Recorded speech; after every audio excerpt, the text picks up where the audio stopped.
నమస్తే. Welcome to it's UTV devotional. నేను మీ నందు. ఇవాళ మనతో పాటు స్టూడియోలో ప్రముఖ ఆధ్యాత్మికవేత్త వేణుశ్యామ గారున్నారు. మరి అమ్మతో మాట్లాడి మనలో చాలా మందికి ఉన్న డౌట్స్ అన్నీ కూడా క్లియర్ చేసుకుందాం. నమస్తే అండి. నమస్తే. ఎలా ఉన్నారు? బా ఇప్పుడు రీసెంట్‌గా వచ్చిన కొన్ని వీడియోస్‌లో అమ్మ అంటే పీరియడ్స్ ఉన్నప్పుడు ఉమెన్స్ పర్టిక్యులర్‌గా టెంపుల్ వెళ్ళకూడదు, దీపారాధన చేయకూడదు, పూజలు చేయకూడదు, గుడికి వెళ్ళకూడదు అంటున్నారు. కానీ ఇప్పుడు అందరూ కామన్‌గా వెళ్ళిపోతూ ఉన్నారు. అసలే మన శాస్త్రమే ఇది చెప్పిందా? లేకపోతే ఇది సైంటిఫికల్ రీజన్ ప్రకారం వెళ్ళకూడదు అనేది ఒక వాదన ఉంది కదా! అమ్మ అసలు గుడికి వెళ్ళకూడదు, ఎక్కడికి వెళ్ళకూడదు అని చెప్పడానికి ఒక కారణం ఉంది. ఆ కారణం ఏంటి అంటే పూర్వం అసలు అంటే పూర్వకాలంలో వాళ్ళని ఏకవస్త్ర కింద ఒక రూమ్‌లో కూర్చోబెట్టి వాళ్ళతో చేయించేది ఏంటి అంటే మంత్ర జపాన్ని చేయించేవారు. హ్మ్. పూర్వకాలంలో వేదాలు హ్మ్. ఎప్పుడంటే ఋషులు, మునులు ఆ కాలం నుంచి. హ్మ్. ఎందుకు చేయించేవారు అంటే ఆ టైంలో ఏది చేసినా సరే మామూలు రోజుల్లో చేసిన దానికంటే మరింత ఫలితం వస్తుంది.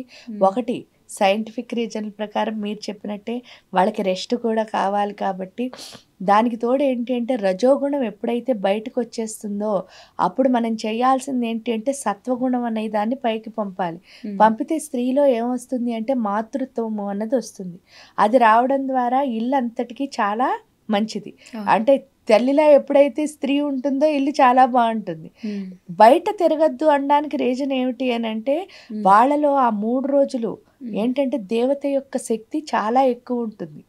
ఆ ఉండడం వల్ల ఏమవుతుంది అంటే బయటకు వస్తే ఆ దేవతా శక్తి ఎప్పుడైతే మన లోపల ఉందో మంచి ఎలా అయితే అట్రాక్ట్ అయ్యి వస్తుందో చెడు కూడా అదే విధంగా అట్రాక్ట్ అవుతుంది. అందుకని బయటికి రావడం వల్ల ఈ గాలి అలాంటివి ఏమైనా వస్తాయని చెప్పేసి వాళ్ళు బయటికి వెళ్ళొద్దన్నారు. అది ఇంకొకటి దేవాలయానికి వెళ్ళొద్దు అనడానికి కారణం ఏమిటి అంటే దేవత యొక్క శక్తిని కూడా తీసుకునేంత శక్తి స్త్రీలో ఆ 3 రోజుల్లో ఉంటుంది. అంటే అక్కడ ప్రాణ ప్రతిష్ఠ చేసిన ఆ ప్రాణశక్తి కూడా అట్రాక్ట్ చేయగలిగినంత శక్తి వీళ్ళలో ఉంటుంది.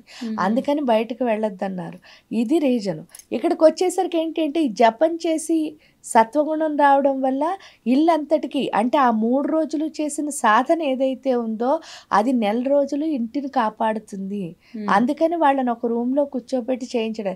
పైగా మడి అంటే కూడా వాళ్ళని ఎవరు ముట్టుకోకూడదని. అది రాను రాను కాలంలో ఏమైందంటే వాళ్ళెవరిని ముట్టుకోకూడదని అయిపోయింది. అయిపోవడమే కాకుండా ఇప్పుడు పోనీ అలా అని ఇంట్లోను కూడా కూర్చుండట్లే. బయట తిరుగుతున్నారు. దానికి తోడు ఏంటి అంటే మంత్ర జపాలు ఏమీ చేయకూడదని చేయడం మానేశారు.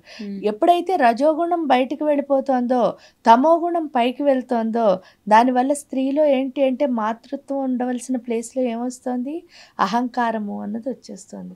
ఎప్పుడైతే స్త్రీకి అహంకారం వచ్చిందో ఇంక ఇల్లంతా ఏమవుతుంది గందరగోళం. ఇప్పుడు అదే జరుగుతుంది. ఎందుకు అనంటే ఆ తమోగుణం ఎప్పుడూ రాకూడదు స్త్రీలో. స్త్రీలో ఉండాల్సిందే తల్లితనం. మంత్రం ద్వారా మాతృత్వమే వస్తుంది. అందుకే దేవి అథర్వశీర్షంలో కూడా చెప్పారు మంత్రాణం మాతృకాం దేవిని. మంత్రం ఎంత బాగా చేస్తే అంత మాతృత్వం వస్తుంది తల్లితనం. ఎప్పుడైతే తల్లితనం వచ్చిందో బిడ్డలందరినీ ఆవిడ కాపాడుతూ ఉంటుంది. అలాంటిది కాస్త ఇప్పుడు ఏమైంది అని అంటే నువ్వెంత నేనెంత అనడం వల్ల మొత్తానికి సమాజంలో ఆ మాతృత్వమే అన్నది లోపించింది అహంకారం. కాబట్టి ఆ టైంలో ఎంత చేస్తే వాళ్ళకే కాదు ఇంటికి కాదు ప్రపంచానికి అంత మంచిది నిజం చెప్తే. అవును.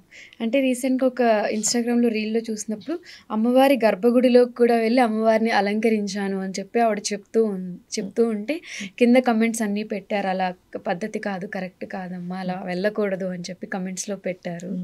అలా చేయొచ్చా? పూజ చేయొచ్చమ్మా. అదే చెప్తాను ఎంత పూజ చేస్తే అంత వాళ్ళకే కాదు ప్రపంచానికే మంచిది. ఎందుకు అంటే ఆ టైంలో చేసిన స్త్రీకి జనరల్గా వాయుతత్వం ఆవిడది స్ప్రెడ్డింగ్ ఎనర్జీ. కాబట్టి ఆవిడ దగ్గర ఏ శక్తి ఉన్నా సరే అది ఇల్లంతా ఆవిడకి పంచే శక్తి ఉంది.